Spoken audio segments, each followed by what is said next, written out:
If you own a rental property, this is one of the most common and expensive decisions you're going to make over and over again.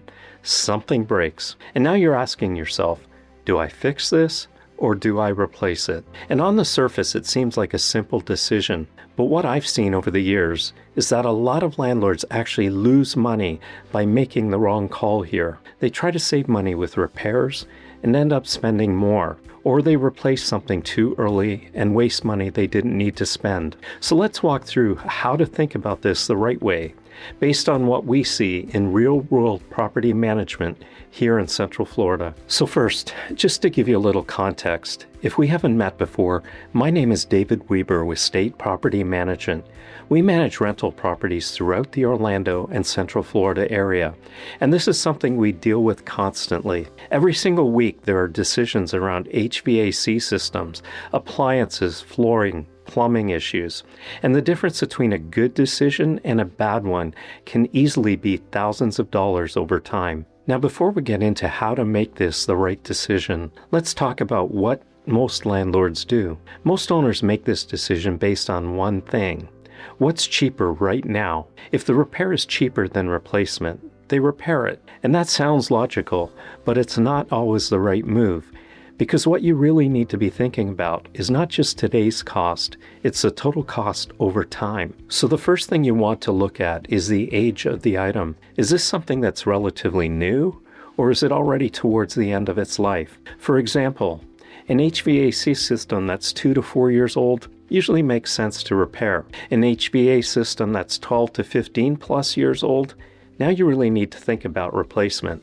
Same thing with appliances, water heaters, and even flooring. If something is nearing the end of its expected life, repairs often become temporary fixes, not long-term solutions. Now the next step is to look at the actual cost. And a good rule of thumb is this: if the repair is a significant percentage of the replacement cost, you should strongly consider replacing it. Because if you're spending, let's say, 40 to 50% of the cost of a new unit, and there's a good chance something else will fail soon, you're likely throwing good money after bad. Next, ask yourself, how many times has this already been repaired? This is a big one. If you're constantly sending vendors out to fix the same issue over and over again, that's usually a sign it's time to replace it. At that point, it's not just about cost, it's about reliability. Now this is the part a lot of landlords overlook. How is this affecting the tenant? Because at the end of the day, this is a rental property. If you keep repairing something that continues to fail, the tenant gets frustrated. Your relationship with the tenant starts to decline, and in some cases, they may not renew. Or worse, you end up with vacancy because of it. So sometimes replacing something isn't just about the item itself, it's about protecting the tenancy. Another thing to think about is downtime. Every time something breaks, there's disruption. Scheduling vendors, waiting for parts, multiple visits. That all adds up. And if it happens during a turnover, it can delay getting the property back on the market. So sometimes replacement actually saves you time, and time is money in this business. Now, just to make this more practical, let me give you a couple of real-world examples. We see this all the time with HVAC systems. An owner keeps repairing an older unit. $300 here, $500 there, maybe $800.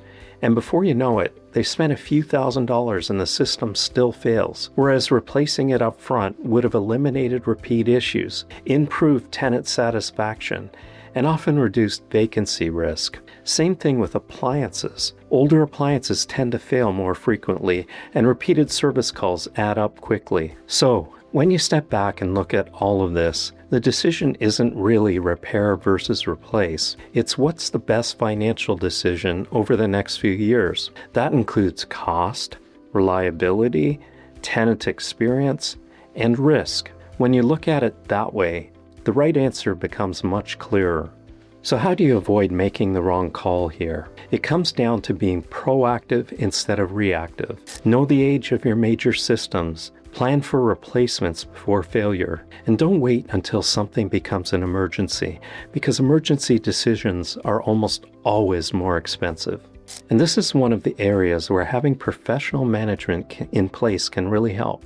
We're constantly evaluating these situations for our clients and helping them make the right call based on experience, not just guesswork. So if you own rental property here in Central Florida and ever need help thinking through a situation like this, we're always happy to be a resource. Now, just to wrap this up, if you take one thing away from this, it's this. Don't make these decisions based on what's cheapest today. Look at the bigger picture, because the wrong decision here doesn't just cost you money once, it can cost you over and over again. If you found this helpful, make sure to subscribe and hit that bell. We put out videos like this regularly to help landlords make better decisions with their rental properties. And if you've dealt with a situation like this before, or have a question about something specific, feel free to drop a comment below. Thanks again for watching. I'm David Weber from State Property Management, and I'll see you in the next one.